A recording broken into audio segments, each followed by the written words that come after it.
Modimo we nthafatsa o bo itumedise moa wa me itshekise pelo ya me sedifatsa tlhaloganyo ya me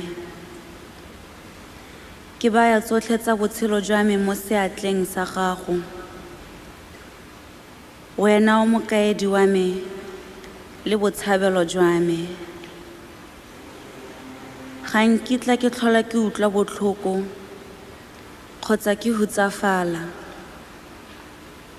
ke tla nna motho yo itumelang yo ipelang Modimo we ga nkitla ke tlhola ke tlalelwa mme ke tla itse matshwenyega go ntlhorontsha ga nkitla ke akanyetsa ruri ka dilo tse di sa eletsegeng tsa botshelo Modimo we wena o tsala tota mo go nna go gaisa fa nna ke ka itsayang ka gone ke ineela mo go wena morena we Abdul Baha.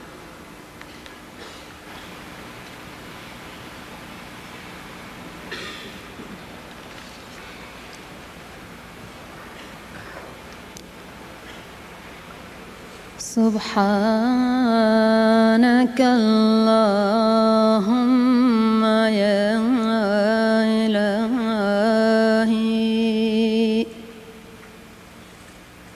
أسألك باسمك الأعظم الذي به أشرقت شمس أمرك عن أفق وحيك بأن لا تجعلنا محروما من نفحات التي تمر عن شطر عنايتك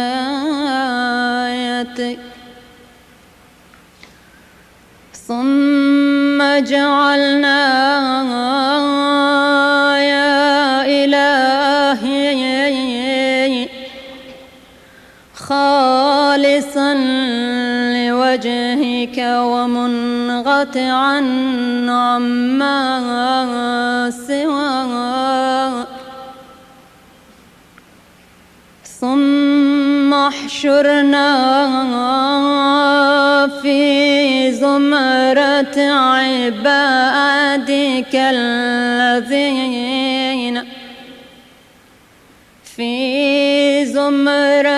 عبادك الذين ما منعتهم إشارات البشرية عن التوجه إلى المنظر الحديث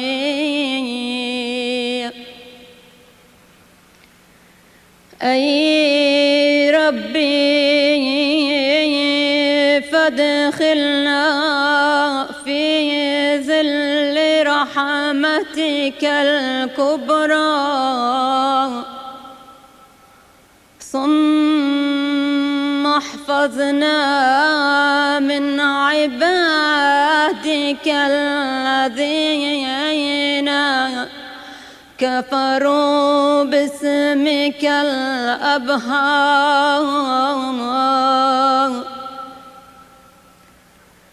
وشربنا زلال خمر عنايتك ورحيق فضلك والطافك إنك أنت المقتدر على ما تشاء وإنك أنت الغفور الرحيم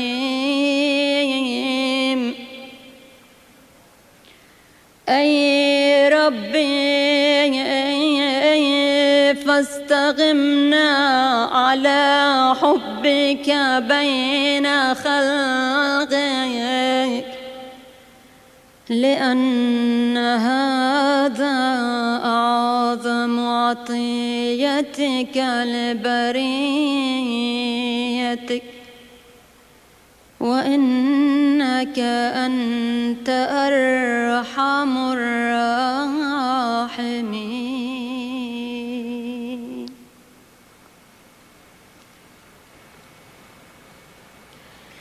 He is the all-glorious.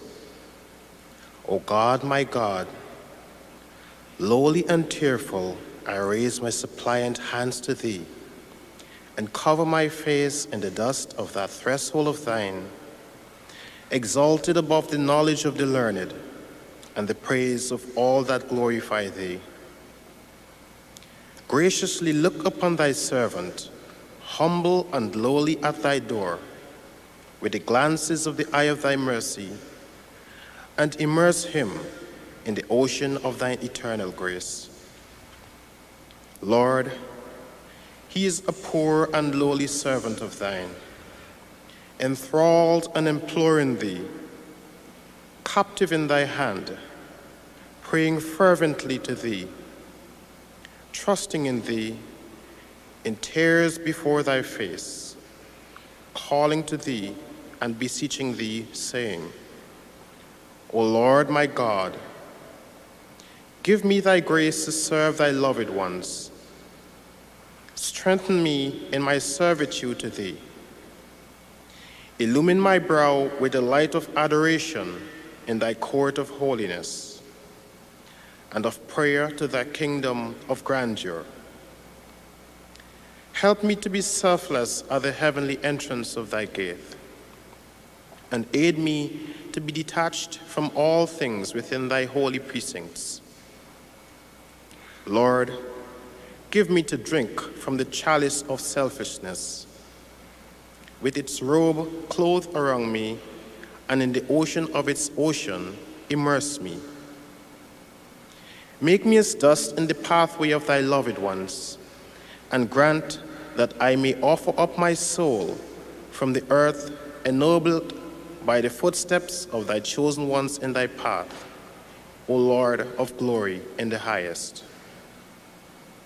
With this prayer that thy servant called thee, at dawntide and in the night season, fulfill his heart's desire, O Lord. Illumine his heart, gladden his bosom, kindle his light, that he may serve thy cause and thy servants. Thou art the bestower, the pitiful, the most bountiful, the gracious, the merciful, the compassionate.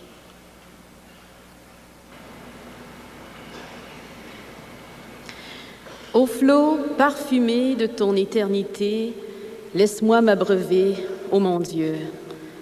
Et au fruit de l'arbre de ton existence, permets-moi de goûter, ô mon espoir. Ô source cristalline de ton amour, permets que j'apaise ma soif, ô ma gloire. Et sous l'ombre de ton éternelle providence, laisse-moi demeurer, ô ma lumière. Dans les prairies de ton approche, en ta présence, laisse-moi circuler, ô mon bien-aimé, et à la droite du trône de ta miséricorde, laisse-moi siéger, ô mon désir. Qu'un souffle des brises embaumées de ta joie passe sur moi, au but de ma vie, et qu'au paradis suprême de ta réalité, je trouve accès, ô mon adoré. Laisse-moi écouter la mélodie chantée par la colombe de ton unité, ô toi le resplendissant, et par l'esprit de ton pouvoir et de ta puissance, vivifie-moi, ô toi mon bienfaiteur. Que je reste constant dans l'esprit de ton amour, ô mon soutien, et que mes pas soient affermis dans le sentier de ton bon plaisir, ô mon Créateur. Dans le jardin de ton immortalité, en ta présence, laisse-moi demeurer à jamais, ô toi qui es miséricordieux pour moi, et sur le siège de ta gloire, établis-moi, ô toi qui es mon maître. Au ciel de ta tendre bonté, élève-moi, ô toi mon animateur, et vers l'étoile matinale de ta direction, conduis-moi, ô toi qui m'attires. Lors des révélations de ton invisible esprit, daigne m'appeler, ô toi qui es la cause de mon existence et l'objet de mon plus grand désir, et vers l'essence embaumée de ta beauté que tu voudras manifester, fais que je retourne, ô toi qui es mon Dieu. Tu as le pouvoir de faire ce qui te plaît, tu es en vérité le très élevé, le tout glorieux, le suprême.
Allah Apam. It is time, dear friends, to reflect on the beauty of Abdul Baha by looking into the eyes of these fortunate friends amongst us who had the bounty of meeting the Master, of looking into his eyes and gazing upon his beauty. The beauty that for me, as I'm sure for many of you, is forever made graphic in that incomparable portrait of the Master taken in Adrianople when he was 24 years old. Can you picture in your mind an ideal of beauty more perfect than that? It is a beauty that radiates from the core of his being to the outer form of his noble visage.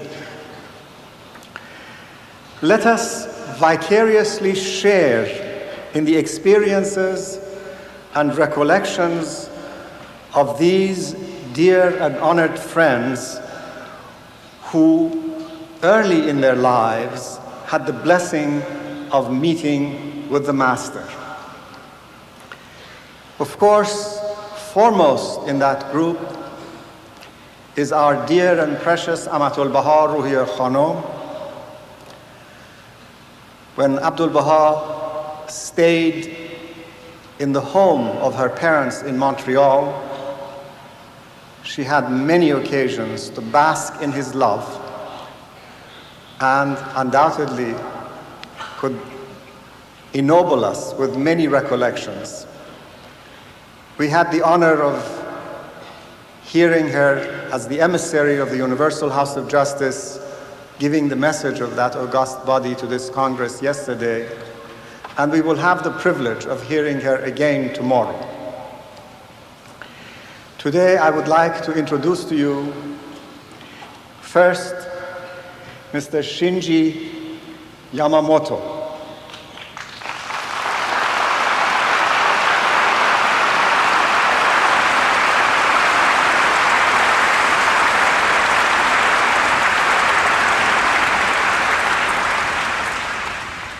His true name, given to him by Abdul Baha, is Hussein.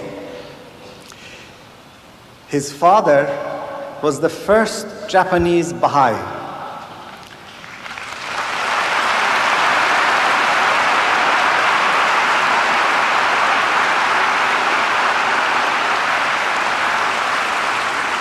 And he worked in the home of Mrs. Helen Goodall in Oakland, California.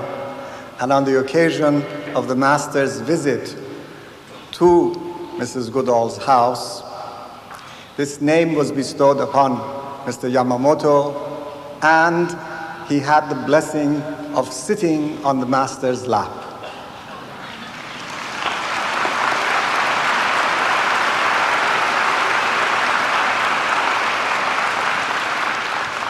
Next is Mrs. Betty Lant Toombs,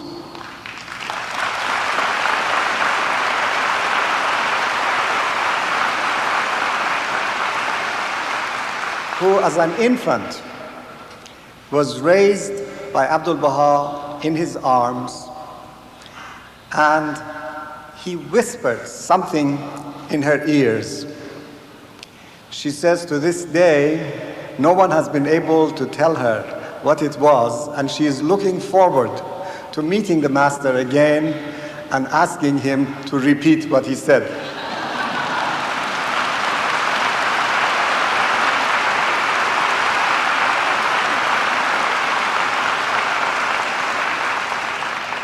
And we have Mrs.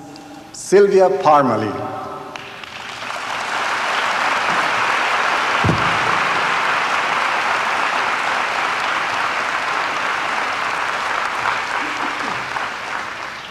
At the age of 12, in the year 1920, she had the bounty of being on pilgrimage, and she's going to tell us something of her recollection.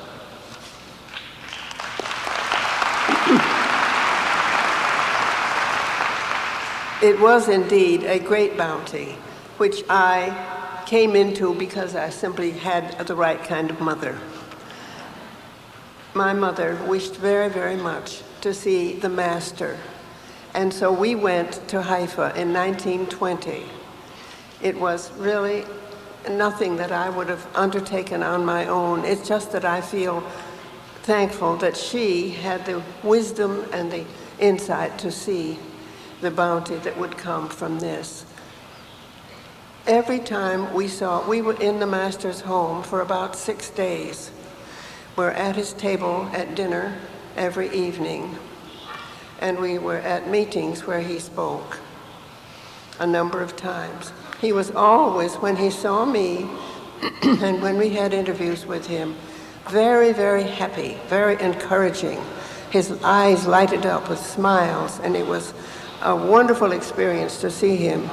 He helped me for a moment overcome a great shyness I had, because I felt that something new came over me when I was in his presence that I had not expected and I had no control over. It was a very happy, happy experience. When I came to depart from Haifa, I should tell you that he gave me a Baha'i name, Badiye. I was already called Sylvia, so that name stuck with me, but the name is being handed on in my family to my granddaughter.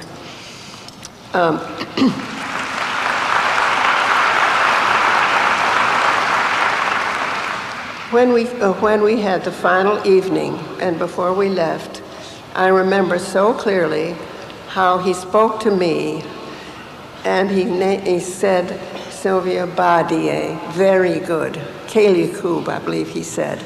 And he said it in this wonderful voice. His voice, I think, made more impression on me than any other one thing about being with him. It was the most beautiful musical voice, strong and full with rich overtones. And I remember thinking on that last evening, if I could just carry the name, the feeling, the memory of that voice in my mind for the rest of my life, I would be happy. But I must say that this visit, which I was privileged to have, has really blessed my whole entire life. I feel very, very fortunate to have had it.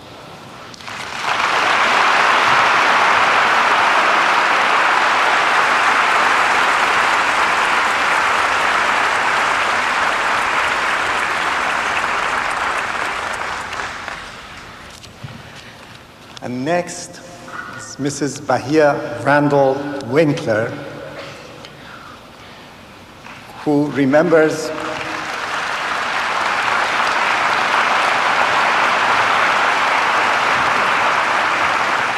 the master coming to their home when she was 5 years old. Thank you very much.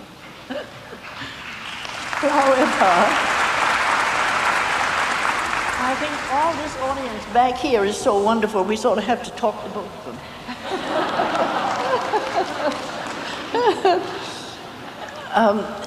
This story of a little girl who was 5 years old and with the master has been requested for this program. We lived in a very big house, and my favorite place in the house was the bottom of step in a long flight of stairs going up to the second story. And I used to sit there all the time, and then I could see everything going on the first floor. I liked it. I was not very fond of adults. I liked my mother and father, I loved them. But no other adults really entered into my childhood existence. I looked at all the others, and it was always suspicion in my mind because they were always saying no. And this day, it was just the same. I was sitting on the bottom step, and my nurse called down and said, Margaret, you must come upstairs and change your dress. A very important person is coming. I said, no. I didn't intend to do it at all. And we argued back and forth a bit, and then suddenly, everything changed. It was as if there was sunshine around me, all around me. And I looked, and there was nothing coming in the windows, but here I was, feeling as if I was in the most beautiful sunshine. And it began to change me, you see, and I got a better disposition. And I said to the nurse, my nurse, I'll come and change my dress. So I went upstairs and I put on my best dress with the blue sash, and I asked for a pencil and paper. And she gave it to me, and then I scribbled on it. Then I went downstairs, and we waited for Abdul Baha, and when he came and walked in the front door, I realized that here was the sunshine. I had felt it long before he came to the house, my blessing. And then he went out to the house and out onto a porch where my mother was lying, dying of tuberculosis, and he healed her immediately. Then he came back in the house and he stood by the library door and he said, the house is a beautiful house, but someday it will become a beautiful home. Now, all the time that he was talking to my father, he was sort of looking at me, you know, with a twinkle in his eye. And he was saying little things to me. It was a silent conversation, but I felt, oh, here is somebody who loves even naughty little girls. And then I said to myself, and I felt him sort of saying this to me, oh, you see, I really did come to see you as much as your mother. And he had such a wonderful love, and you really were in the sunshine, and you felt it. And it penetrated into your heart, and you belonged to him. When he left the house, the sun disappeared, but that kind of sunshine never leaves one's heart. And it was that moment that I became a Baha'i and have been ever since. Thank you very much.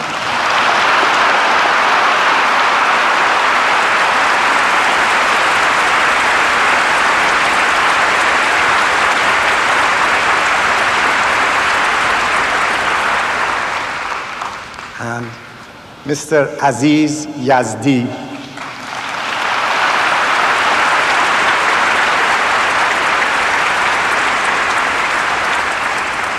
Who, in the final 3 years of the Master's life, from 1918 to 1921, lived virtually in the household of the Master and is going to share with us some of his recollections.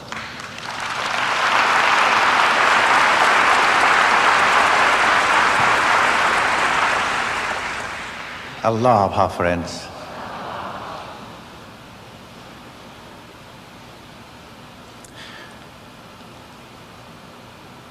As Mr. Banani said, after the end of the First World War, the beloved Master asked my father to bring the family to Haifa and establish our residence there. And because of this, I had the bounty and the privilege to attain the presence of the Master often. One day, I was in Baha'i playing in the gardens, and the beloved Master came out of the pilgrim house. I bowed with reverence. He looked at me, smiled, and walked towards the shrine of Bahá'u'lláh. I don't know what came over me, but I had a feeling like a power pulling me towards Abdul Baha, and I followed him. I am certain he knew I was following him, but he never turned back to look at me or to tell me not to. I continued following him until he reached the entrance to the shrine of Bahá'u'lláh, and was still behind him. He went in, and I followed him. I remember exactly the spot where he stood and went on his knees in front of the shrine of Bahá'u'lláh. And then he got up and chanted the tablet of visitation. The distance between the beloved Master and myself was about 4 to 5 yards, not more. But when the voice of the beloved Master was heard first,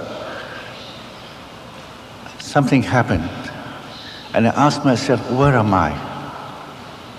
In this holy spot, here is the Qibla, where Bahá'u'lláh lies. And here is the beloved Master chanting the tablet of visitation. And I'm the only one witnessing that. This is nothing but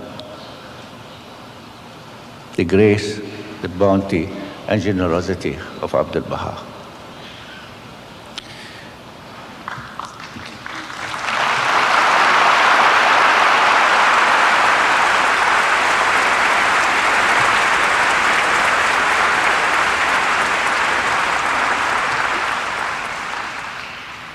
Reflect, dear friends, that in the annals of religious history, it's the first time that the center of the covenant that unifies the whole body of the faith is personified in the reality of a perfect exemplar. The most great branch, Usne Azam, the most great mystery of God, Sirrullah al-Azam, the telling term of address by which his exalted father called him, Sarkar Agha, the master, and the title which he preferred for himself, Abdul Baha. How moving it is to realize our nearness to him. In the perspective of history, we shall be seen as hardly removed from the dawnbreakers of the heroic age of our faith. In 1944, when I first arrived in San Francisco, virtually every member of the Baha'i community of that city had met Abdul Baha. To my 17-year-old perspective, 1912, the year of his visit, and even 1921, the year of his passing, was farther away than it is today. Standing next to these honored souls who met the Master, and there must be many amongst us here who have known friends who looked upon the Blessed Beauty himself, gives us a truly palpable sense of our nearness to them. Compared with the panorama of Christian history, the time span that separates us from the passing of Abdul Baha, in that time span, in Christian era, the Gospels had not been written yet. We stand directly on the shoulders of the heroic men and women who had the vision and the resolve to lay the foundations of the new world order. We are, every one of us, in the perspective of history, true pioneers, early enlistees in the Master's heavenly army. Let us call for the assistance of the cohorts of Supreme Concourse and march on to new victories.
Dastan Begir Abdul-Baha. Take my hand, take our hand, Abdul-Baha. Friends, we will now experience historic moments in the development of our faith through a dramatic vignette. 4 American Baha'is who met the beloved Master Abdu'l-Baha in 1912 will open their hearts to you.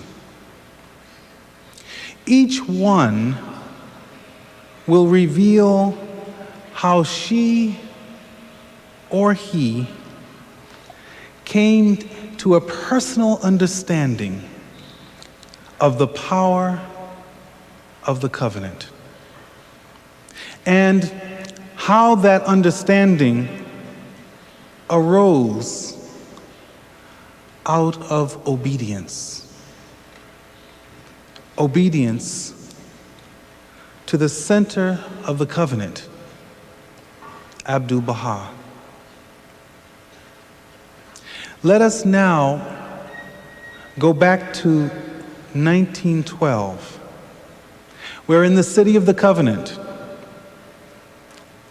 and meet Juliet Thompson, Lua Getzinger,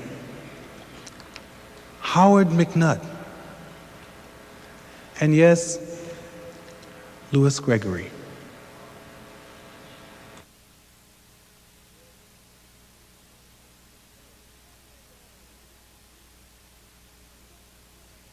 When I was 10 years old, I began to dream of someday painting a portrait of Jesus Christ.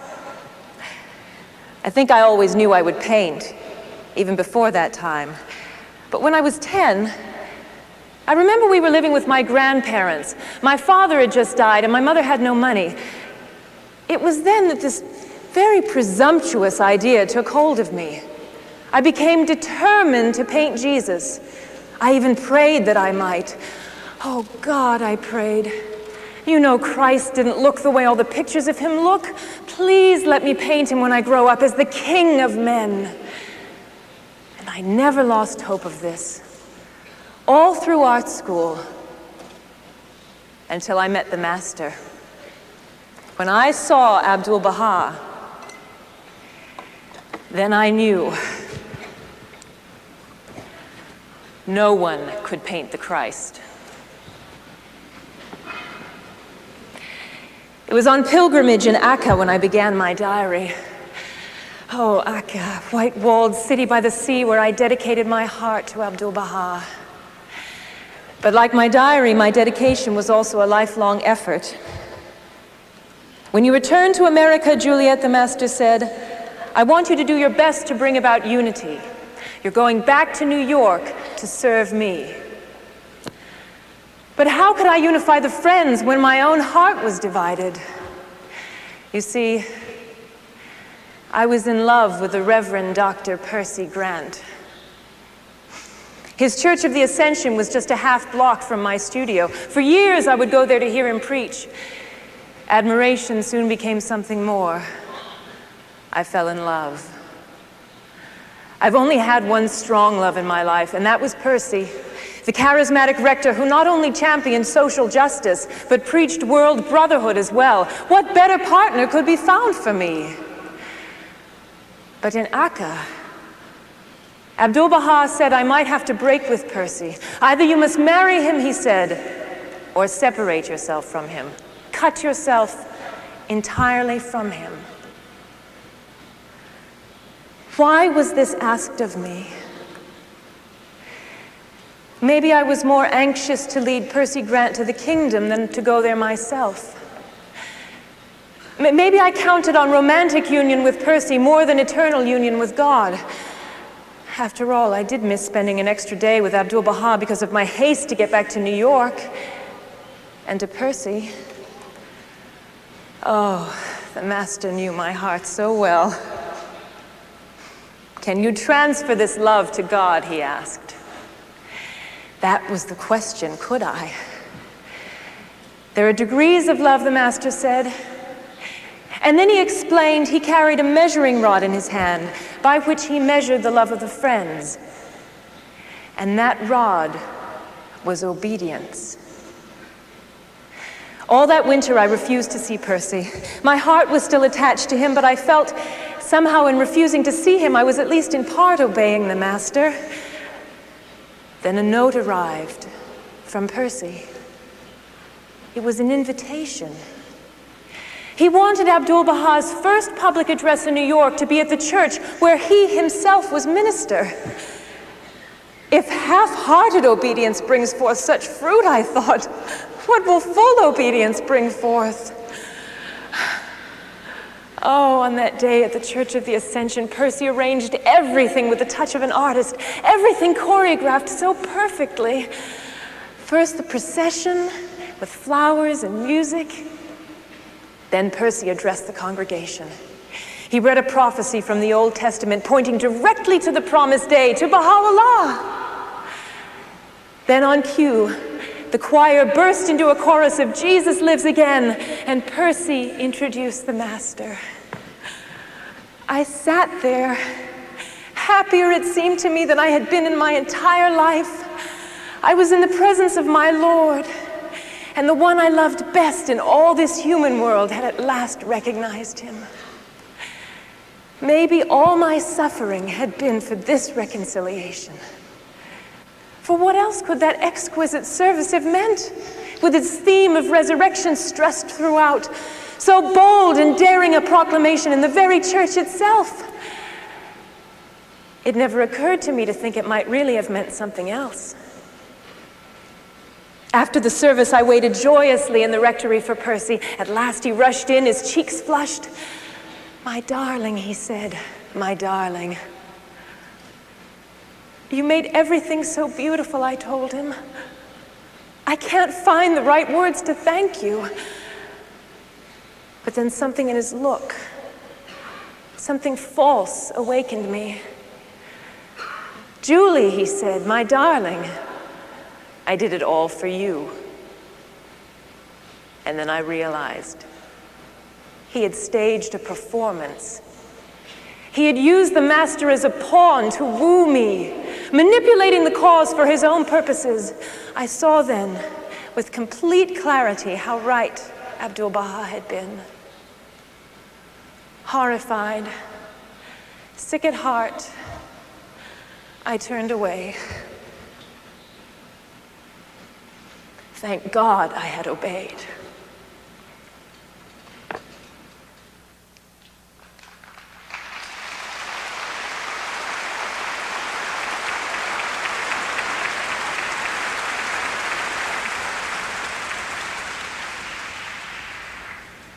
My grandmother was entirely of African blood.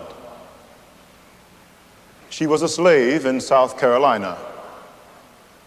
Her white master kept her as mistress and made her pregnant with my mother.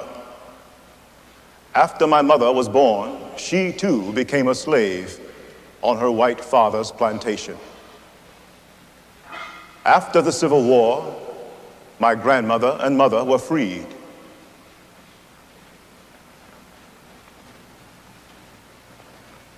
The most common response to oppression is to hate or to stay put in one's place.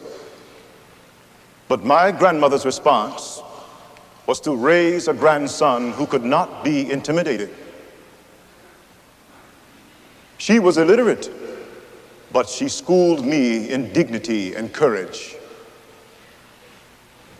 She taught me that whites were not just the oppressor, but also my playmates, my school teachers, and my grandfather. She taught me the truth, the whole truth, that my people had suffered and continue to suffer from prejudice and injustice. But whites were my people too. But a young man gets angry when he sees hundreds of lynchings every year. White mobs would destroy Negro property and nothing would be done.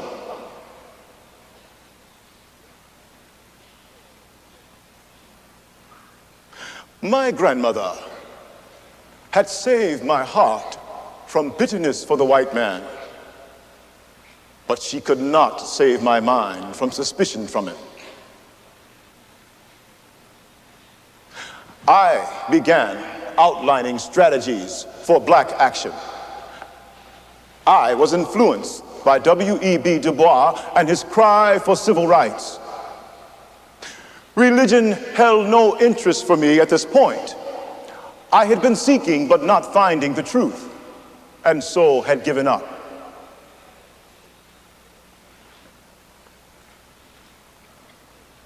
But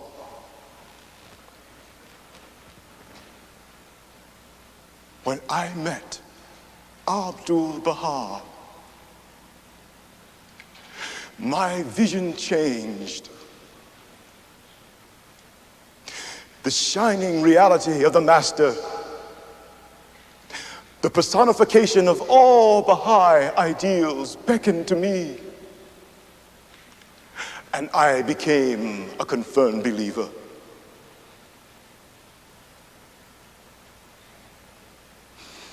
Abdu'l-Baha expressed the hope that I would become the means whereby the white and black people would close their eyes to racial differences.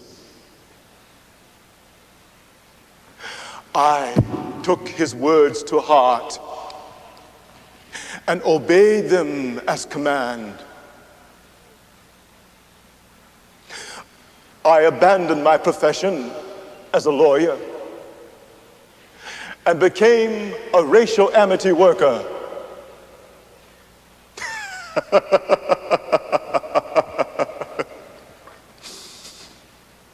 The majority of my friends thought that I had become mentally deranged, unbalanced. A leading Washington newspaper gave me 2 columns of ridicule for becoming a Baha'i. But all this I could bear. What pained me more was the fact that the Baha'is were still holding segregated meetings. Washington, D.C. was a thoroughly segregated society. Even the churches were segregated. But if this was a new religion dedicated to unity,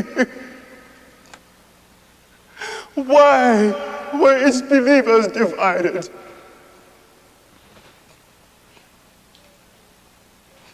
Baha'u'llah's writings said this was wrong. Why did the Baha'is not meet all together in one place?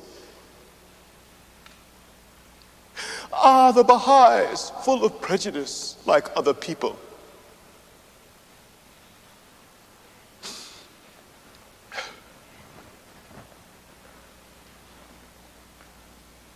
Abdu'l-Baha again came to my rescue. He insisted that the Baha'is hold integrated meetings.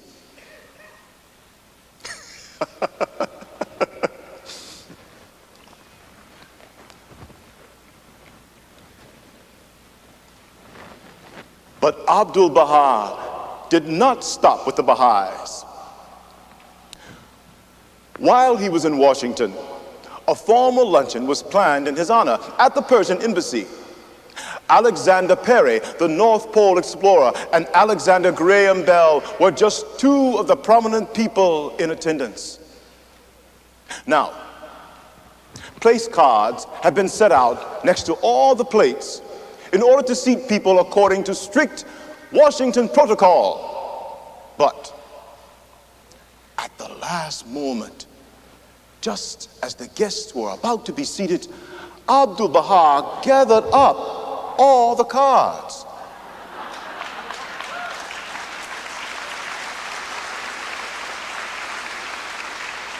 He shuffled them and then redistributed them around the table.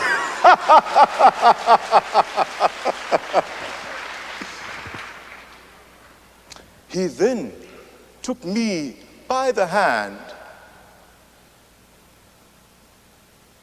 and led me to the head of the table, to the place of honor.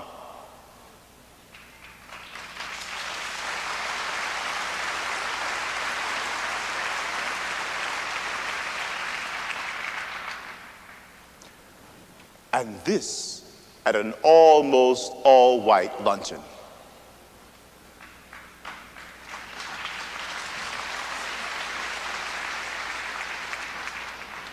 I had been taken to new heights by the Master. With one light and loving gesture, Abdu'l-Bahá pointed out the foolishness of prejudice and segregation both.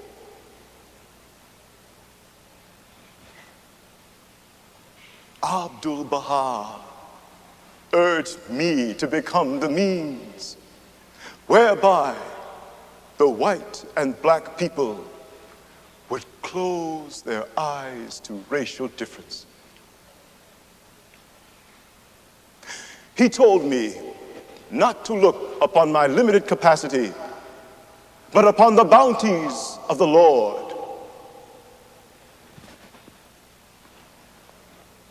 He also introduced me to Miss Louisa Matthew, a Baha'i from London, a white woman.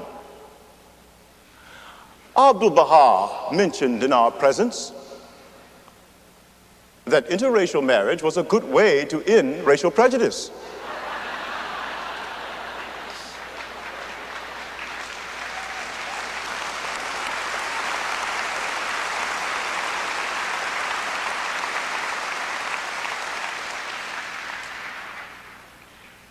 I remembered the words of my grandmother. The whites are not just your oppressors. They're also your playmates, your teachers, and your grandfather.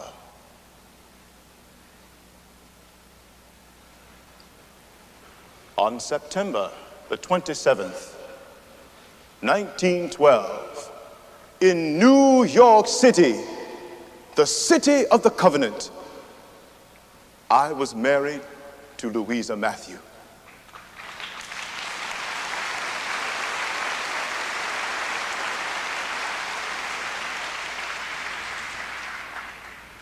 We were middle-aged, mature persons. We were quite fond of each other and respected each other. But our union was the work of Abdu'l-Bahá. Our love for the Master gave us both the courage to confront the social prejudice of those days. In 38 states of the Union, it was illegal for a black and white couple to travel together. Our marriage was difficult,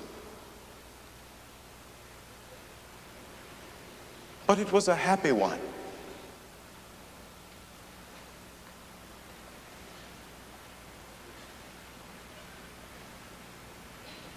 How could it not be? Because it was Abdu'l-Bahá that brought us together.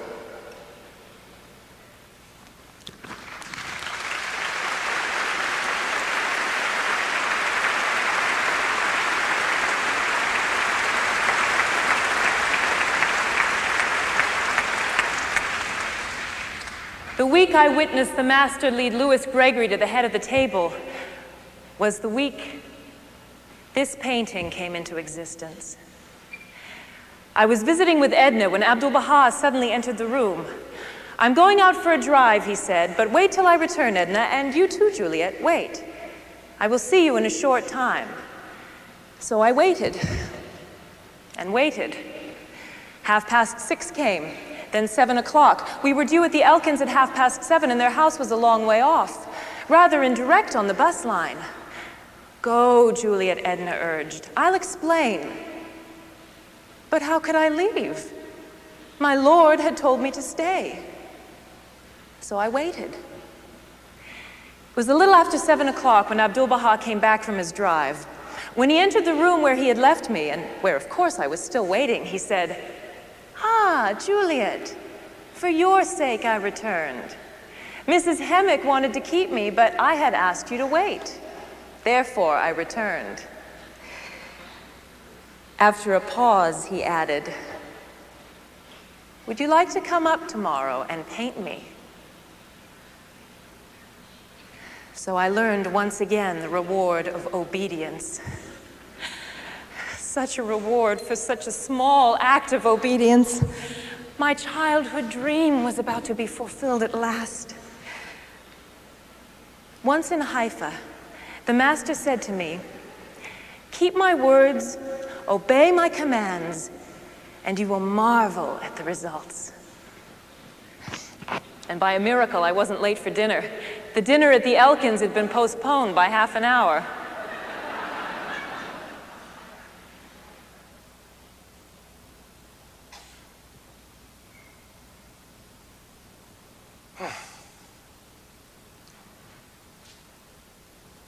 In the early days of the faith in New York, we were confused about the station of Abdu'l-Bahá.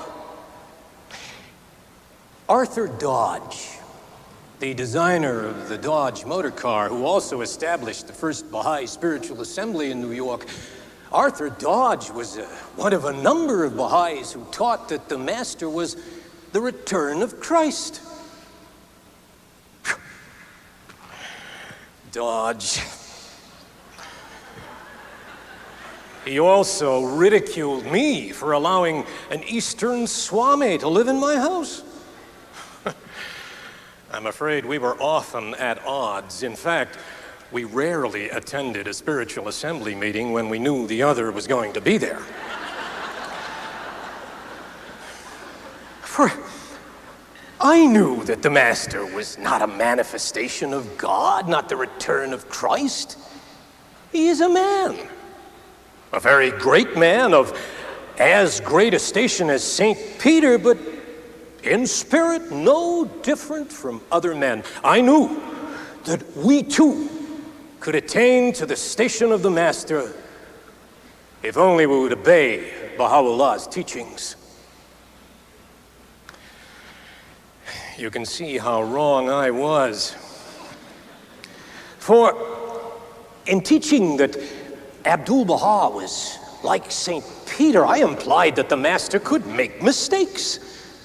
The way Peter 3 times denied Christ, and the center of the covenant cannot err. That is the whole significance and safeguard of the covenant. Nonetheless, I taught this notion in all the Baha'i communities to which I traveled, and in 1 year I managed to travel 25,000 miles to 100 communities. But my teaching that Abdu'l-Bahá was like St. Peter caused confusion in the Baha'i meetings. And finally, the Baha'is stopped inviting me to speak. In Washington, D.C., Philadelphia, Baltimore, I was no longer welcome. Some of the Baha'is even refused to associate with me. I was shunned. Then, a special election was held to remove me from the New York Spiritual Assembly. I was cast aside. I felt discarded, thrown away. All my services became ashes in my mouth. Then, Abdu'l-Bahá came to New York to educate us as to his station as the center of the covenant. When he arrived, he treated me like a son. He allowed me to meet his ship and to escort him back to his hotel. He permitted my wife and me to make a short motion picture of him at my Brooklyn home. He also consented to my request to record his blessed voice chanting a prayer. Then my test came. There were covenant breakers in Chicago, followers of Bahá'u'lláh. Abdul-Baha, the center of the covenant, dispatched me to Chicago to warn and reprimand them. I was also instructed to sever my relationship with Bahá'u'lláh. This was very difficult for me. Bahá'u'lláh had taught me the faith. He was my spiritual father. Well, I arrived in Chicago and I met with the covenant breakers. But I did nothing about the diseased situation. Worse, I even wired back to the master that I had found them all to be angels. Howard McNutt had just returned to New York. I was standing with Abdul-Baha on the second floor of the Kinney's home when Howard arrived. The master immediately took him into another room. Meanwhile, a large crowd was gathering downstairs, anticipating a talk by Abdul-Baha. Finally, the master emerged with Howard. Howard looked wilted. I heard Abdul-Baha say to him, "Go down and say to the people, I was like Saul. Now I am Paul, for I see." But I don't see. The master repeated, "Go down and say," I pulled at his coattail. "For God's sake, Howard," I said, "go down!" Leave me alone. The master commanded, "Go down!" Poor Howard. Finally, he turned, and as he went down the stairs to face his ordeal, his back looked shrunken to me. The master leaned against the stair rail, his head thrown back, his eyes closed in anguished prayer. I sat on the top step, watching the master. This is like the agony in the garden, I thought. Christ's Gethsemane. I was like Saul. We both could hear Howard stumbling through his admission. He seemed to be dragging it out of himself. Now I am Paul, for I see. Nonetheless, when Howard came back upstairs, the master deluged him with love. Abdul-Baha ran forward to meet him, and as he ran, his arms open wide, he looked like a great flying bird. He enfolded Howard in a close embrace, kissed his face and neck, welcomed with ecstasy this broken man who, though bewildered, had obeyed. He had obeyed the center of the covenant. Whatever Abdul-Baha wishes me to do, I will do. And whatever he wishes me not to do, I will not do.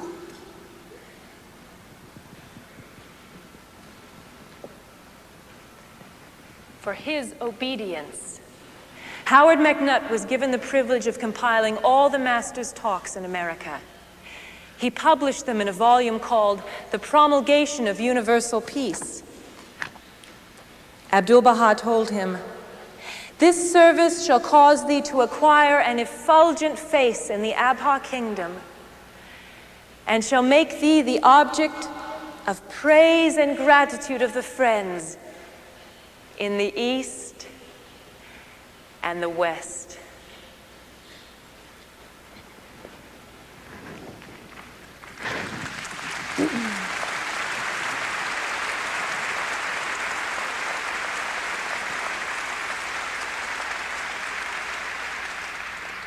master had also asked Julie to paint my portrait.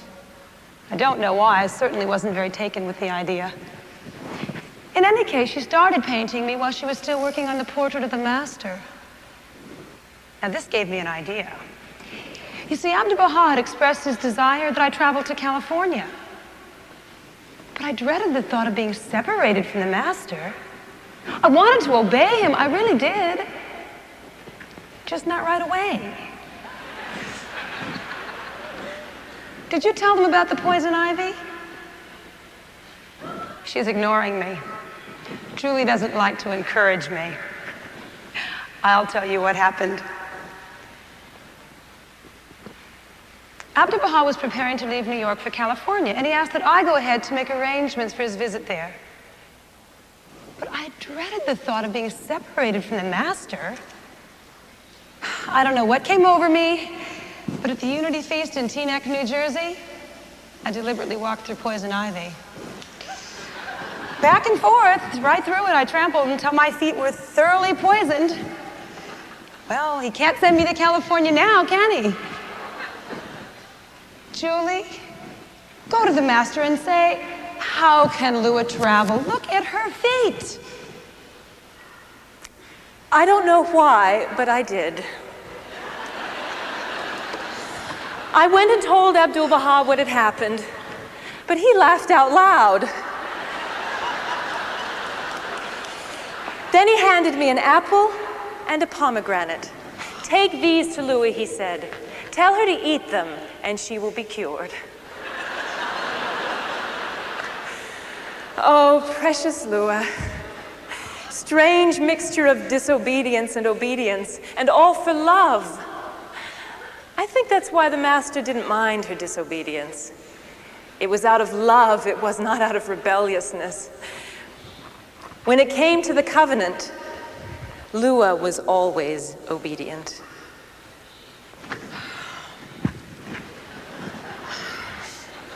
She taught May Maxwell the faith. She traveled alone to India. She pioneered to Egypt and died there. I shall never forget her. First seizing the apple and then the pomegranate and obediently chewing them all the way through, till not even a pomegranate seed was left. Obediently eating the cure, which was certain to send her to California. Later that afternoon, we were surprised by a visit from the master himself. He drew back the sheets and looked at Lua's feet. They were healed.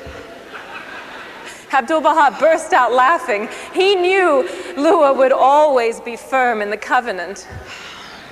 I had one more strategy. I had to try.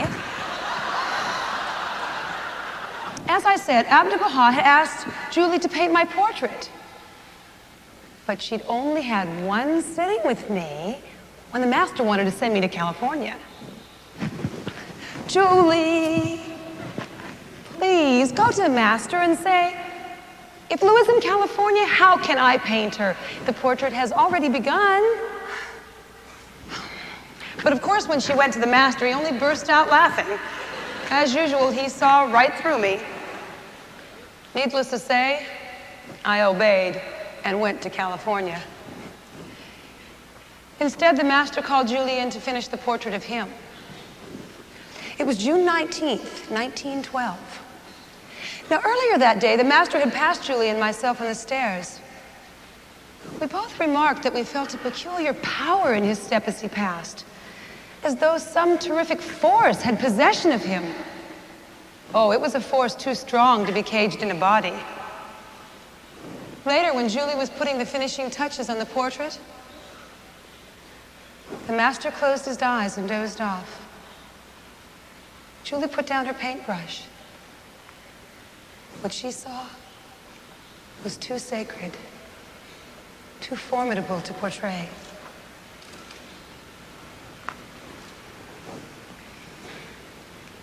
And then, with a great flash, like lightning, Abdu'l Baha opened his eyes. The room seemed to rock like a ship in the storm with the power that was released. The master was blazing. 1,000 veils, concealing his station as the center of the covenant. had suddenly been burnt away, and we were exposed to the very flame itself. Herald of the Covenant, he called her. Never will I forget that moment. The flashing eyes of Abdu'l-Bahá, the reverberations of his voice, the power that still rocked the room. God of lightning and thunder, I thought. Then his voice boomed. I appoint you, Lua, herald of the covenant. And I am the covenant appointed by Bahá'u'lláh, he said of himself, and no one can refute his word. Go forth and proclaim, this is the covenant of God in your midst. A great joy seemed to lift Lua up. She looked like a winged angel. Oh, recreate me, that I may do this work for thee.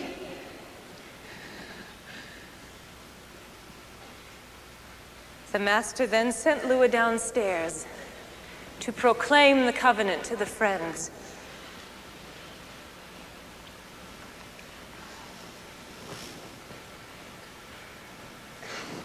When the ocean of my presence hath ebbed, and the book of my revelation is ended, turn your faces toward him who hath branched from this ancient root.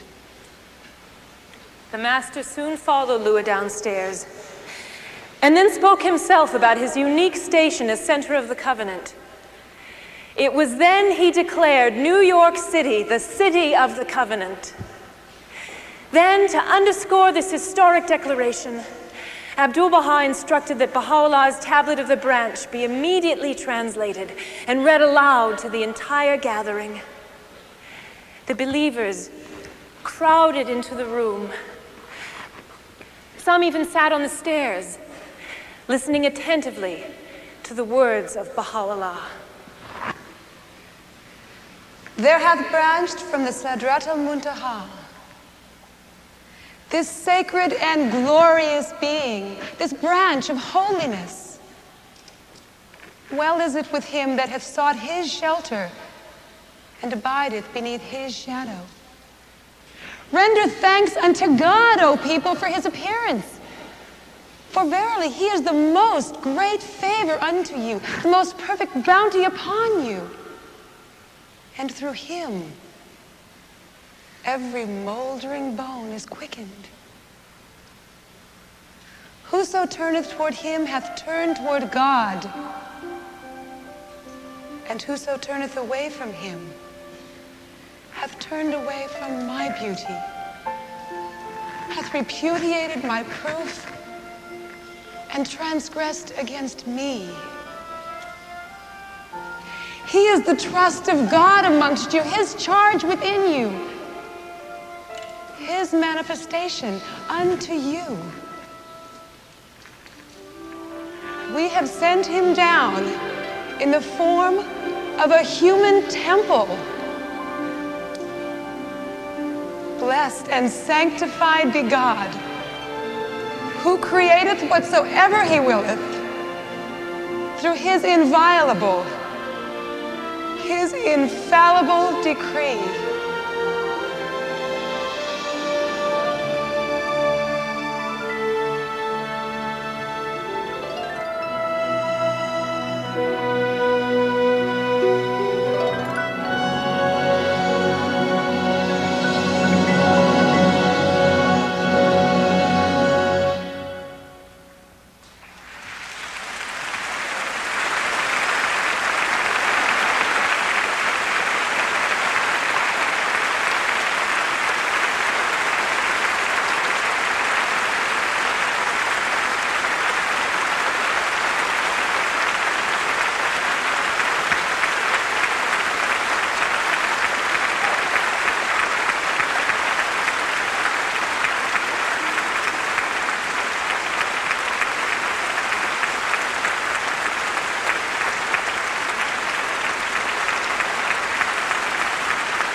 Behold a candle, how it gives its light. It weeps its life away, drop by drop, to give its flame. You must die to the world and so be born again and enter to the kingdom of heaven. Look at me, follow me, be as I am. Abdul Baha, Abdul Baha.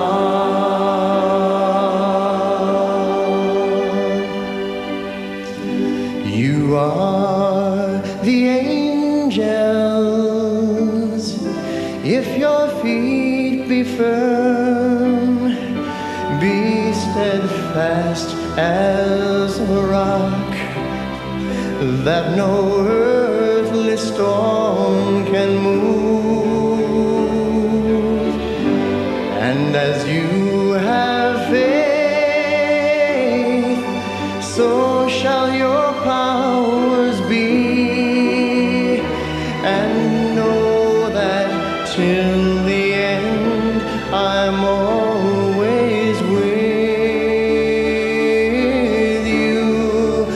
Look at me, follow me, be as I am.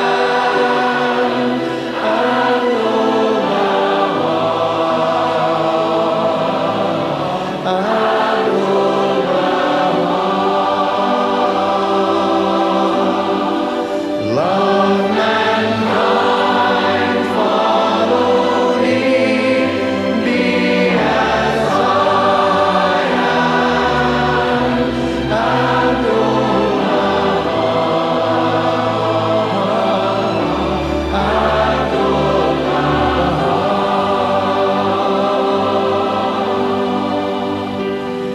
And how I long to travel the world in utmost poverty and cry out, Ya Baha, God willing, you may do this for me. Teach mankind, follow me, be as I am. Abdul Baha, Abdul Baha. Serve the cause, follow me, be as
it is difficult for us to obtain a clear and exact understanding of the role and character of Abdu'l-Bahá and the significance of his travels in the West. Those travels represented a service of such heroic proportions that no parallel is to be found in the annals of the first Baha'i century.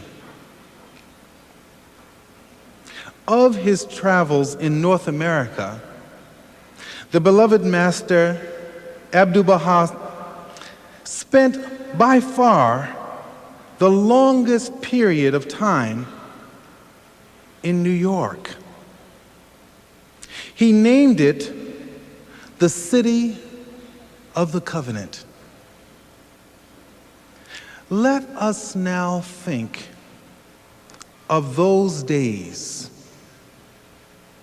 as we look at a film about Abdu'l-Bahā's visit to New York, the City of the Covenant.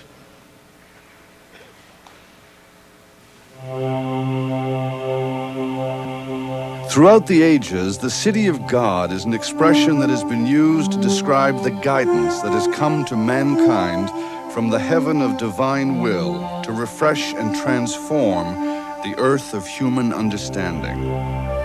Through divine guidance, social consciousness has evolved and civilization has advanced. Baha'is believe that a fresh outpouring of God's grace has been given to the world through the revelation of Bahá'u'lláh, the founder of the Bahá'í Faith. Early in this century, his son and appointed successor traveled to North America to proclaim the covenant of Bahá'u'lláh to the peoples of the West. Viewed with the eyes of the Spirit, Abdu'l-Bahá may be seen in New York inviting mankind to make its home in the city of the covenant of Bahá'u'lláh. In his words, the New Jerusalem is none other than divine civilization. It is now ready. Humanity will be brought together as one.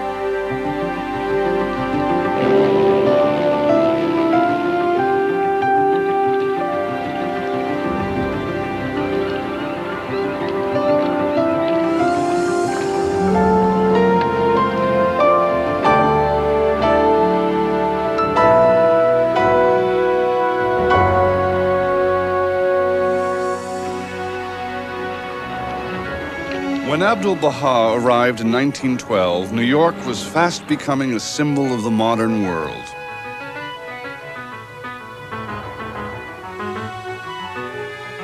To him, its skyscrapers expressed an aspiration for progress that was typical of the technological age that was coming into being.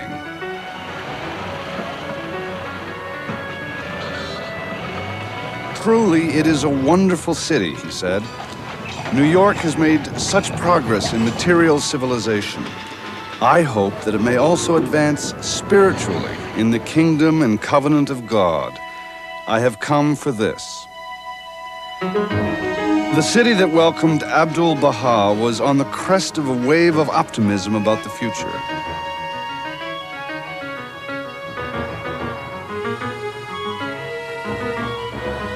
In the busy streets, the master saw a thriving society where everyone hurried to work. New York is a beehive, he said.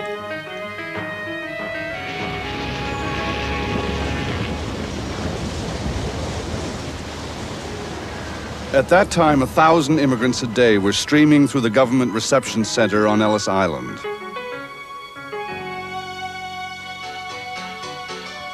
Most were spreading out across the continent to the mills and factories of the American heartland. Many, however, settled in Manhattan's Lower East Side, making it one of the most densely populated areas on Earth.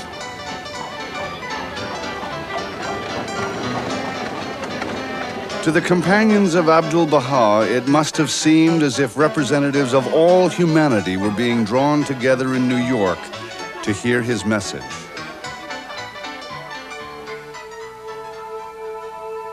Abdu'l-Baha was attracted by America's interest in the cause of world peace. He had come to New York to speak at the Lake Mohonk Conference on International Arbitration. He believed that the most momentous question of the day was international peace, that a power was needed to prevent war and to proclaim the oneness of humanity.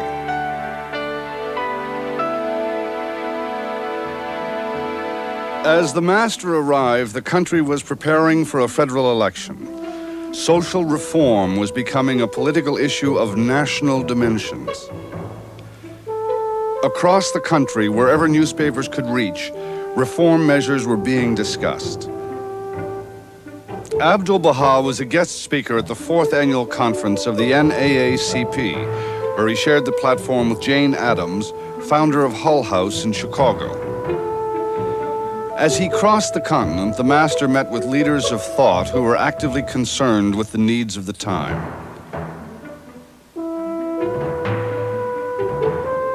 Generally, confidence ran high that remedies for the ills of humankind could be found by advancing science and technology.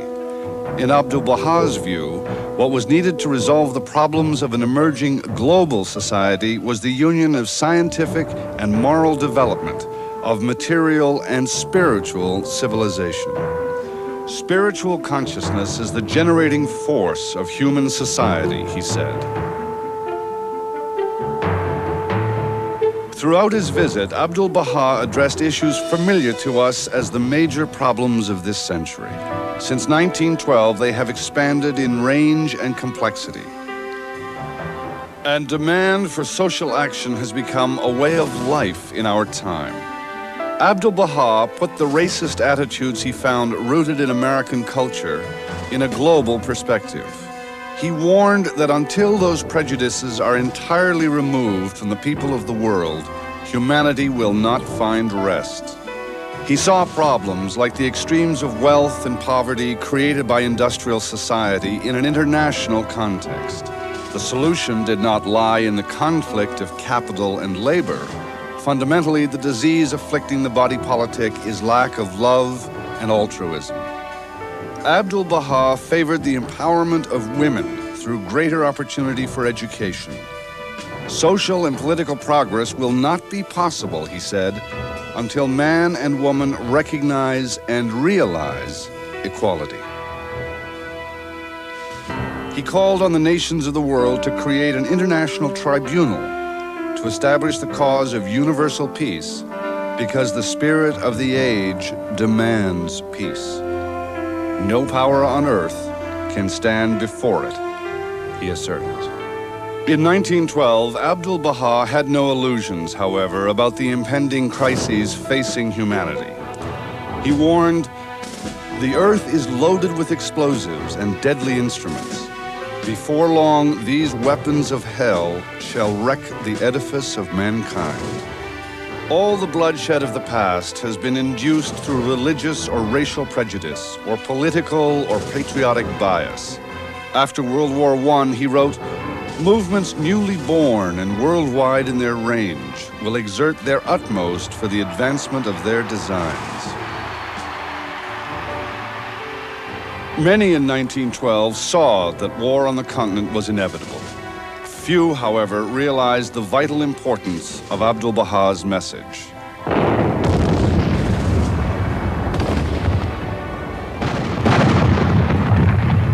It was only in the aftermath of World War I, the unprecedented dislocation of the peoples of Europe, together with worldwide economic depression, that the complacency of the Western world was shaken. Nevertheless, when the League of Nations was established, Abdu'l-Baha praised this faltering effort at international agreement as marking the dawn of the most great peace promised by Bahá'u'lláh.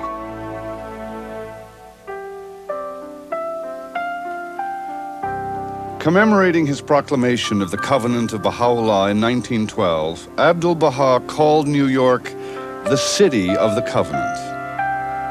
To the little band of his followers in America, he explained the truth of his mission. Through the Covenant of Bahá'u'lláh, a way has been opened for a new relationship between God and humankind in this age. The divine teachings must be sought, he said, for they are the remedies for the ills of mankind. The power of the covenant is the axis of the oneness of the world of humanity. Abdu'l-Baha brought the community together in a feast of unity. He called on the Baha'is to promote the cause of unity among the nations of the world. I desire to make manifest among the friends in America a new light, that they may become a new people, that a new foundation may be laid and complete harmony be realized. For the foundation of Bahá'u'lláh is love. Since Abdu'l-Baha's visit, a dual process that will ultimately bring about human accord has steadily gained momentum. After a Second World War, the nations have taken another step in the political realm toward unifying the planet. On the New York skyline, the United Nations building has joined the Statue of Liberty as an international symbol of mankind's aspiration toward a new world based on peace and justice. At the same time, through the guidance of the Baha'i teachings, the Baha'is have brought into existence a global community, representative of the diversity of humankind and established in the most remote reaches of the earth. Its affairs are directed by an internationally elected body as conceived in the writings of Bahá'u'lláh and called the Universal House of Justice. As the revelation of God to our age transforms human consciousness, the political unification of our planet will be seen as a prelude to the fulfillment spoken of 100 years ago by Bahá'u'lláh. These fruitless strifes, these ruinous wars shall pass away, and the most great peace shall come.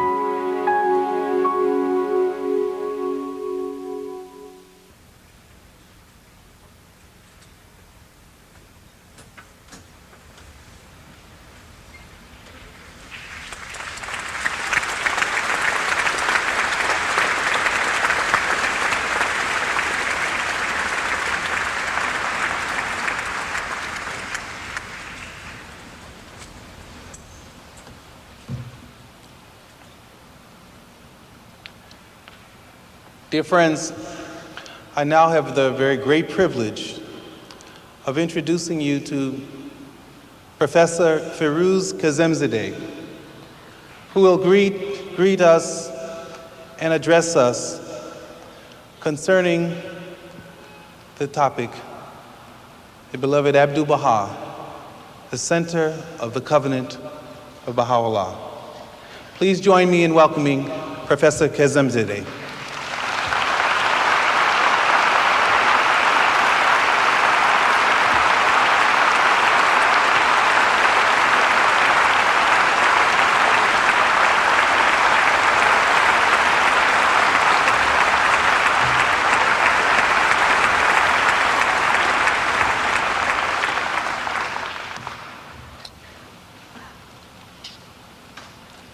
Friends, Allah Abha,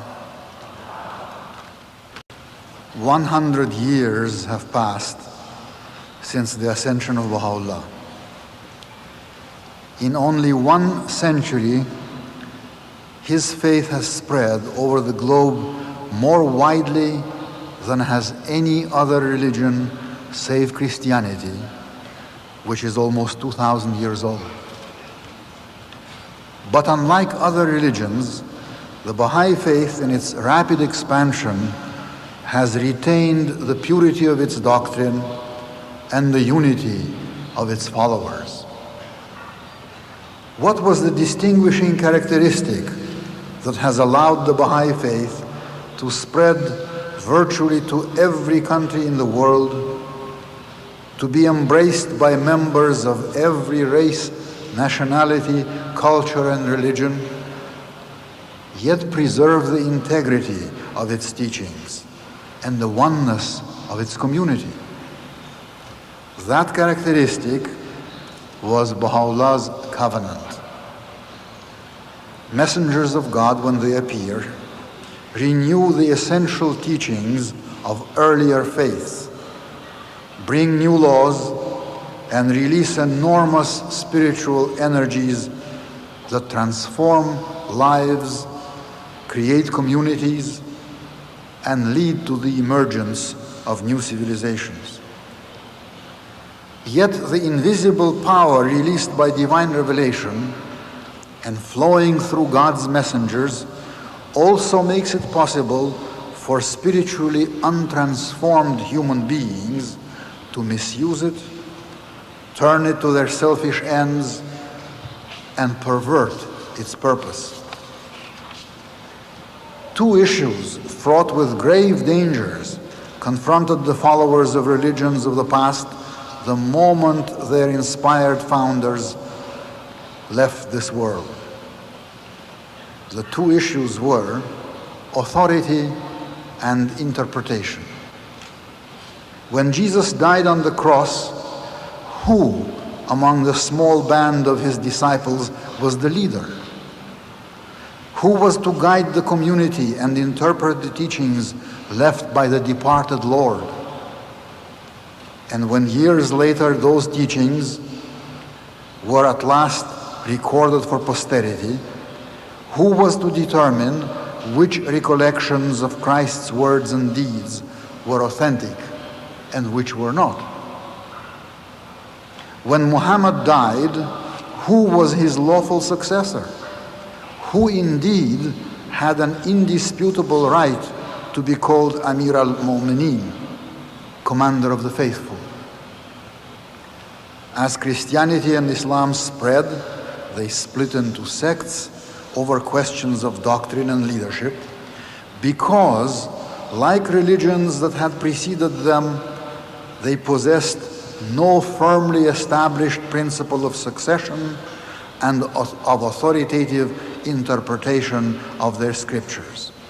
Sectarianism led to strife that forever divided the believers.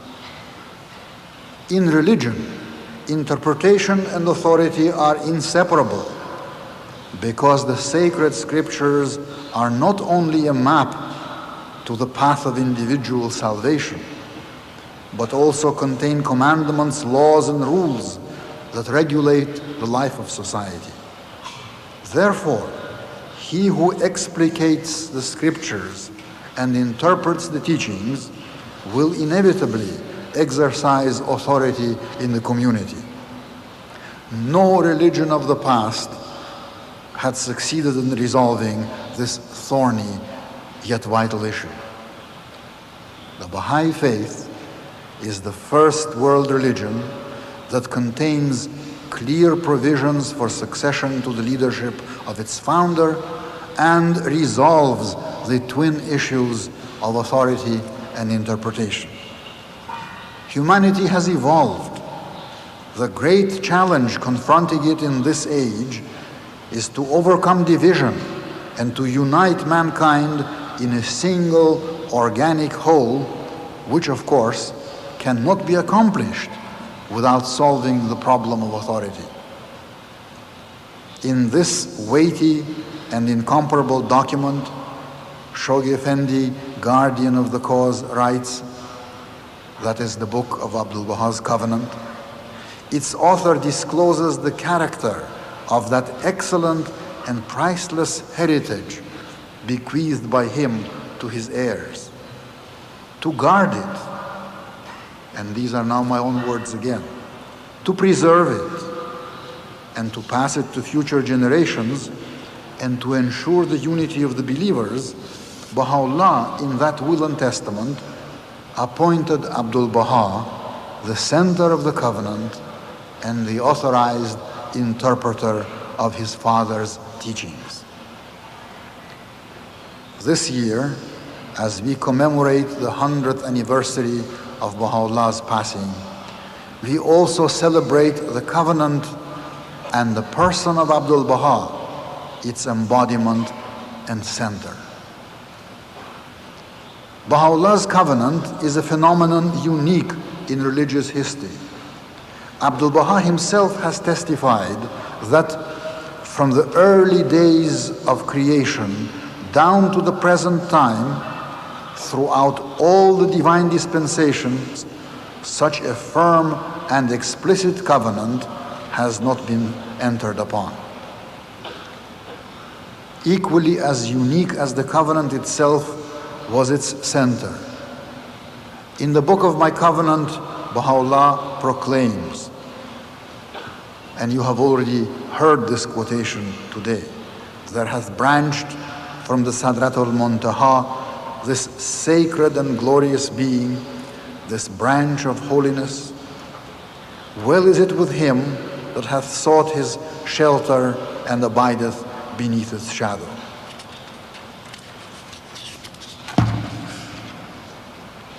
As Baha'u'lláh prepared to ascend to the realm above, he knew that, to quote the Guardian again, his stupendous task on this earthly plane had been brought to its final consummation. The message with which he had been entrusted had been disclosed to the gaze of all mankind. Above all, the covenant that was to perpetuate the influence of the faith, ensure its integrity, safeguard it from schism, and stimulate its worldwide expansion, had been fixed on an inviolable basis. His own beloved son, the apple of his eye, his vicegerent on earth, the executive of his authority, the pivot of his covenant, the shepherd of his flock, the exemplar of his faith, the image of his perfection, the majesty of his revelation, the interpreter of his mind, the architect of his world order, the ensign of his most great peace, the focal point of his unerring guidance. In a word, the occupant of an office without peer or equal in the entire field of religious history, stood guard over it, alert, fearless, and determined to enlarge its limits, blazon abroad its fame, champion its interests, and consummate its purpose. Thus wrote Shoghi Effendi.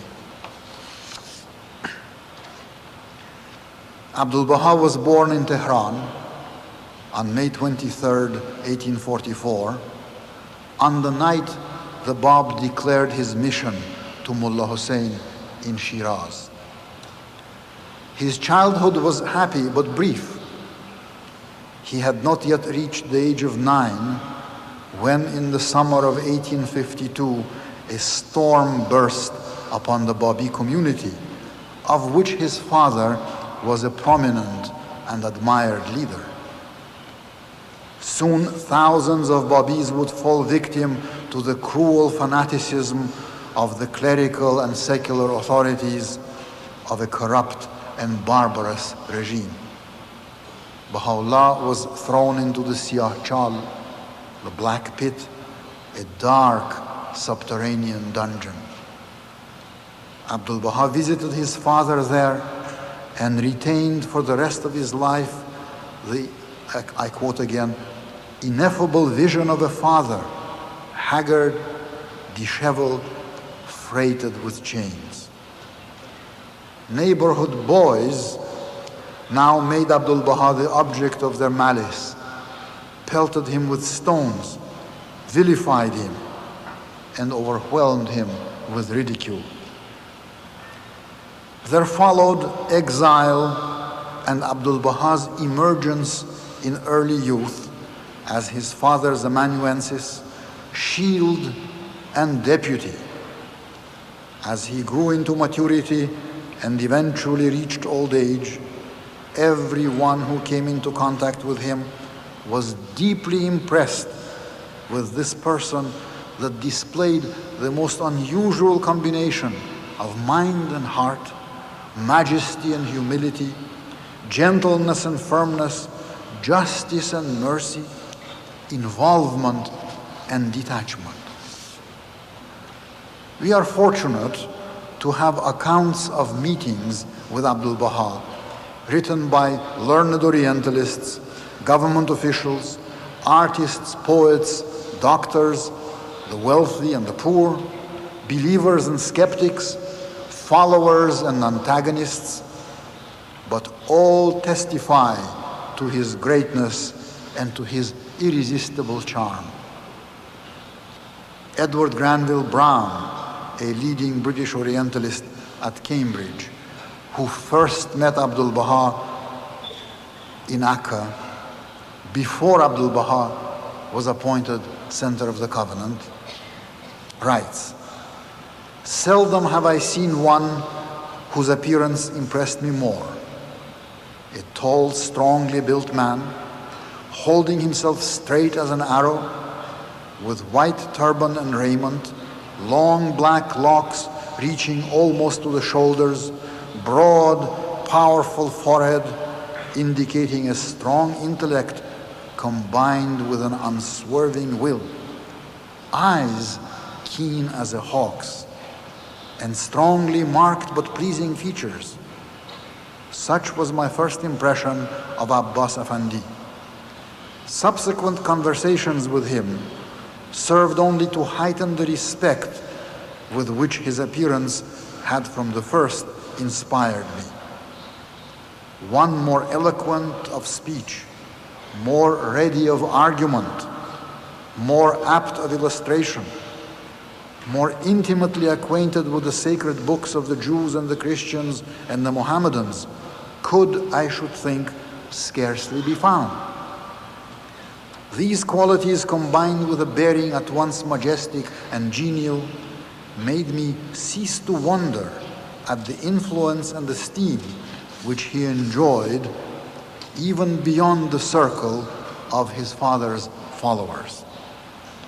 And then an early American pilgrim who reached Akka just a few years after Brown's visit wrote, "Of the first meeting, I can remember neither joy nor pain nor anything that I can name.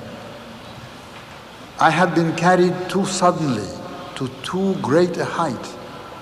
My soul had come into contact with the divine spirit, and this force, so pure, so holy, so mighty, had overwhelmed me. We could not remove our eyes from his glorious face. We heard all that he said. We drank tea with him at his bidding, but existence seemed suspended.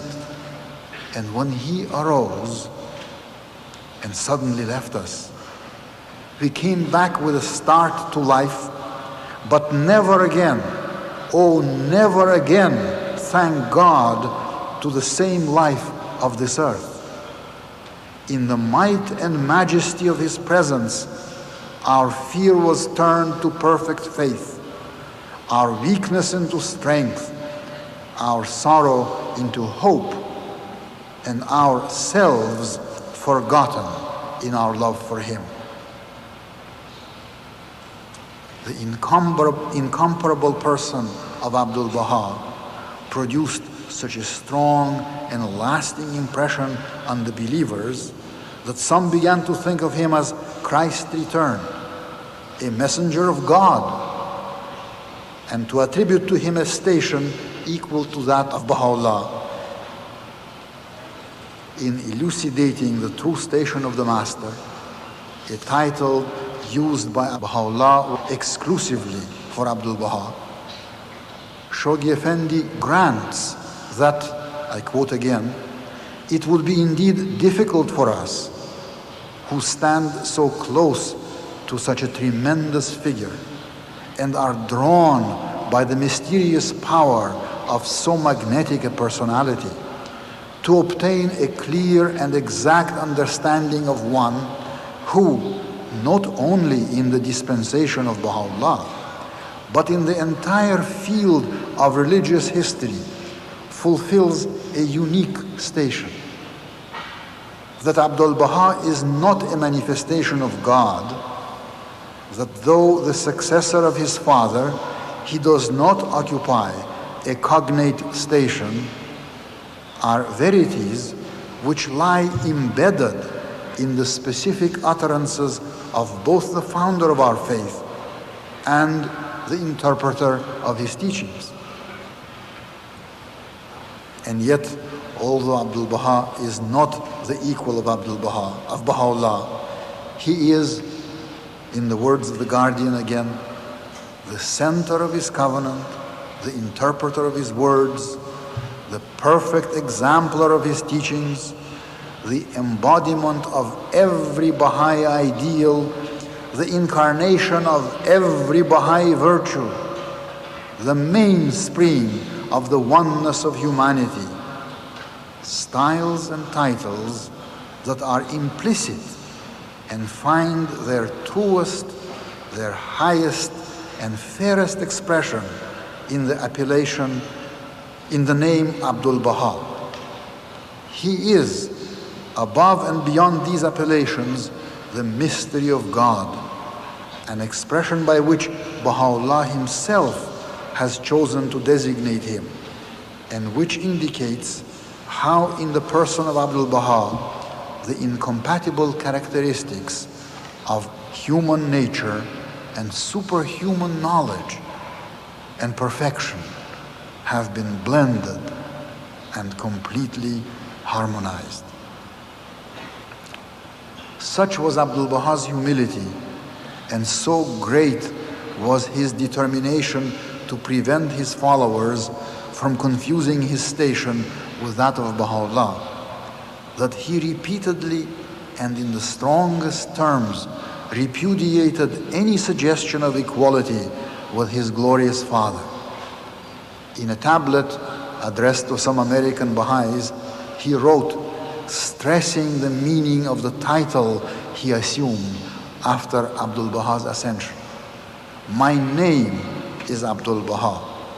My qualification is Abdul Baha. My reality is Abdul Baha. My praise is Abdul Baha. Thraldom to the blessed perfection is my glorious and refulgent diadem. And servitude to all the human race is my perpetual religion. No name, no title, no mention, no commendation have I, nor will ever have, except Abdul Baha. This is my longing. This is my greatest yearning. This is my eternal life. This is my everlasting glory.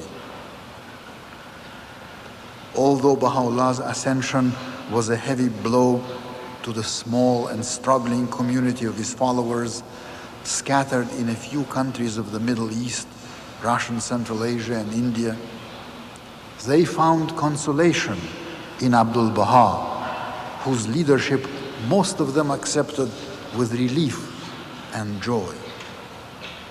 And now there began a new stage in the evolution of the faith under the guidance of its divinely appointed master. It moved beyond the confines of Islamic societies. A year after Baha'u'lláh passed away, a Christian missionary read a paper at a session of the World Parliament of Religions in Chicago, mentioning a famous Persian sage who had expressed Christ-like sentiments, which the speaker wished to share with his audience. In another year, America would have its initial troop of dedicated Baha'is, the first Western apostles of the faith.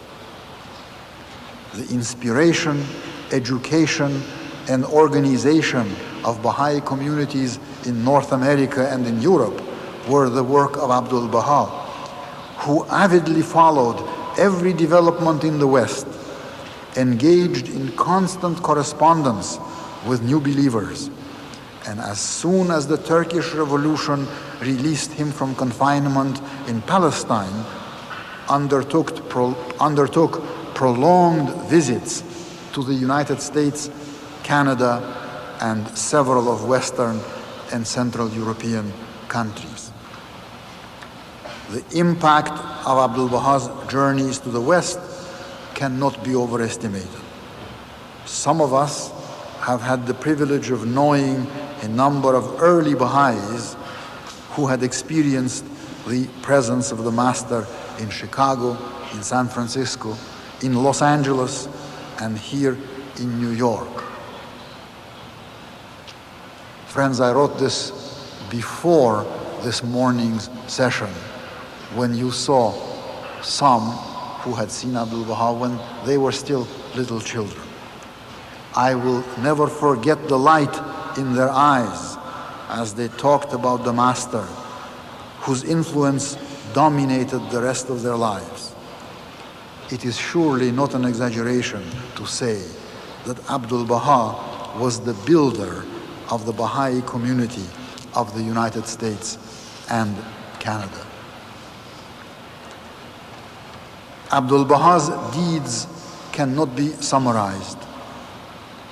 In thousands of tablets to communities and individuals, as well in several books, he expounded, interpreted, and amplified the teachings of his father.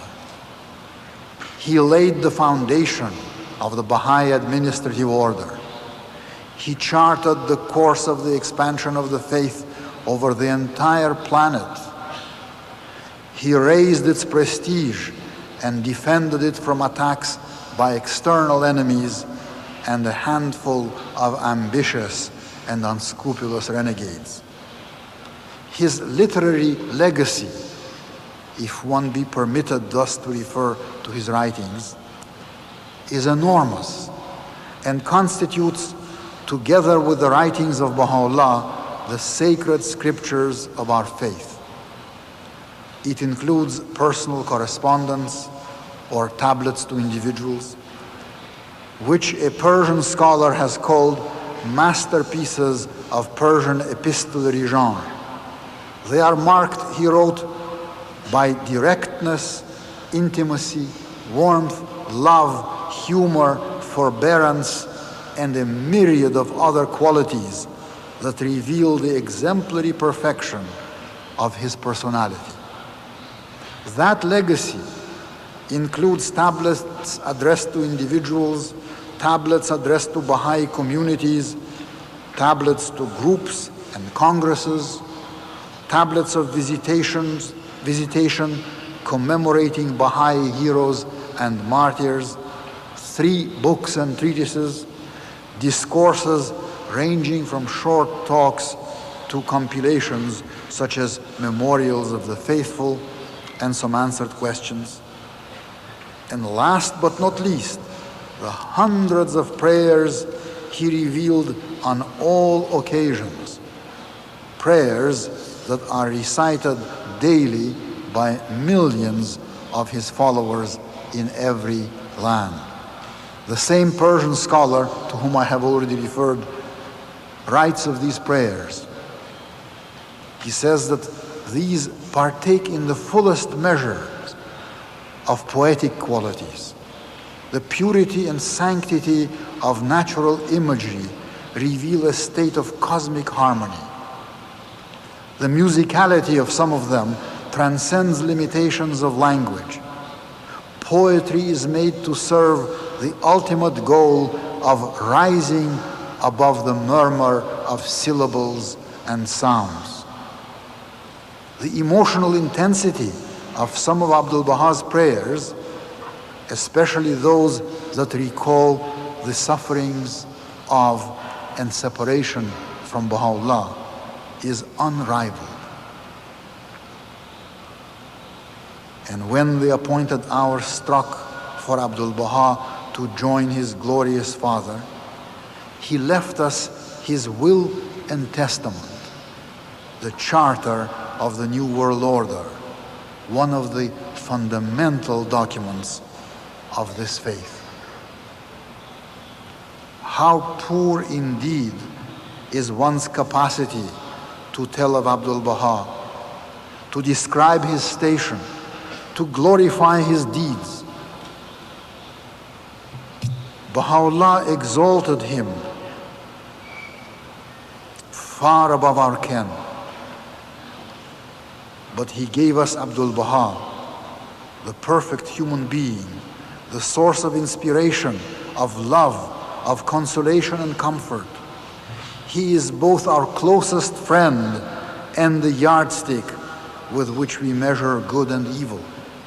He is both the exemplar and the assurance of forgiveness.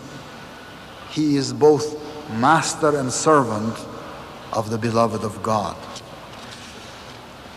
I know of no better words with which to conclude these remarks than the words the Master himself wrote, words that are recited or chanted every day at his resting place on Mount Carmel. Words that tell us the true purpose of our existence. He is the All-Glorious. O God, my God, lowly and tearful, I raise my suppliant hands to thee and cover my face in the dust of that threshold of thine, exalted above the knowledge of the learned and the praise of all that glorify thee. Graciously look upon thy servant, humble and lowly at thy door, with the glances of the eye of thy mercy, and immerse him in the ocean of thine eternal grace. Lord, he is a poor and lowly servant of thine, enthralled and imploring thee, in tears before thy face, calling to thee and beseeching thee, saying, O Lord my God, give me thy grace to serve thy loved ones. Strengthen me in my servitude to thee. Illumine my brow with the light of adoration in the court of holiness and of prayer to thy kingdom of grandeur. Help me to be steadfast at the heavenly entrance of thy gate, and aid me to be detached from all things within thy holy precincts. Lord, give me to drink from the chalice of selflessness. With its robe clothe me, and in its ocean immerse me. Make me as dust in the pathway of thy loved ones, and grant that I may offer up my soul for the earth ennobled by the footsteps of thy chosen ones in thy path, O Lord of glory in the highest. With this prayer doth thy servant call thee, at dawntide and in the night season. Fulfill his heart's desire, O Lord. Illumine his heart, gladden his bosom, kindle his light, that he may serve thy cause and thy servants. Thou art the bestower, the pitiful, the most bountiful, the gracious, the merciful, the compassionate.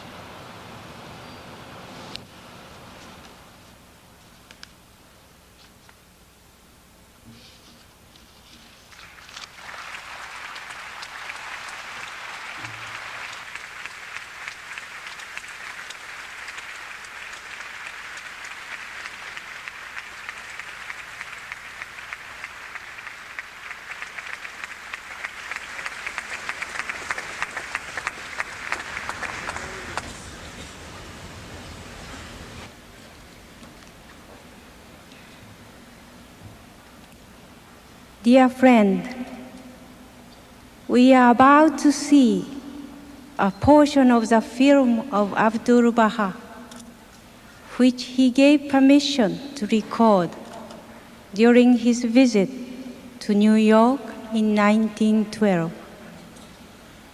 The film is silent.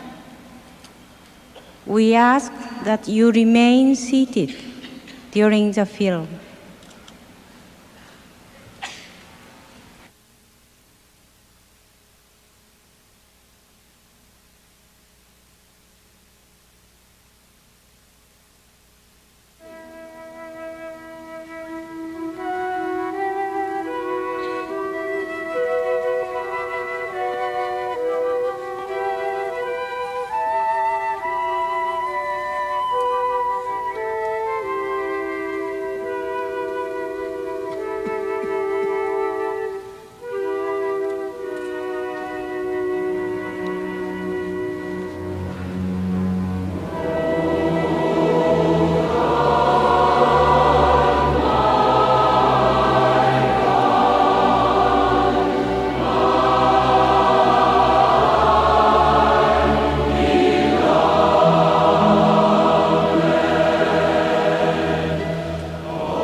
We would like to now close today's program with the tablet of visitation of Abdul Baha, read in French.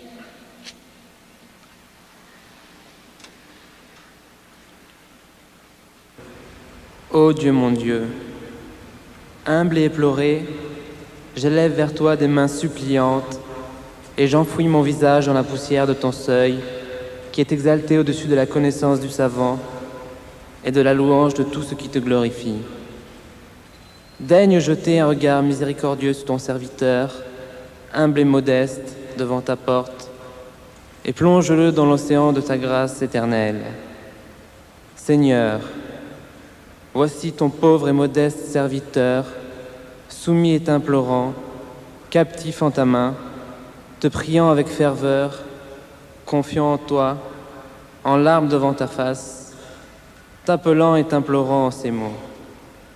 Ô Seigneur mon Dieu, accorde-moi ta grâce pour te servir, tes bien-aimés, fortifie-moi dans ta servitude envers toi, illumine mon front par la lumière de l'adoration en ta cour de sainteté et par la lumière de la prière en ton royaume de grandeur. Aide-moi à être désintéressé devant le seuil de ton entrée céleste et à me détacher de toutes choses dans ton enceinte sacrée. Seigneur, fais-moi boire au calice du renoncement, revêt-moi de sa robe et plonge-moi dans son océan. Fais que je sois comme la poussière dans le chemin de tes bien-aimés et permets que j'offre mon âme pour la terre ennoblie par les pas de tes élus dans ton sentier. Ô Seigneur de gloire dans le Très-Haut, par cette prière, ton serviteur t'appelle à l'aube et dans la nuit. Exauce le désir de son cœur, ô Seigneur. Éclaire et réjouis son âme, illumine son esprit, afin qu'il serve ta cause et tes serviteurs. Tu es le dispensateur, le compatissant, le généreux, le miséricordieux, le bienveillant. Abdul Baha.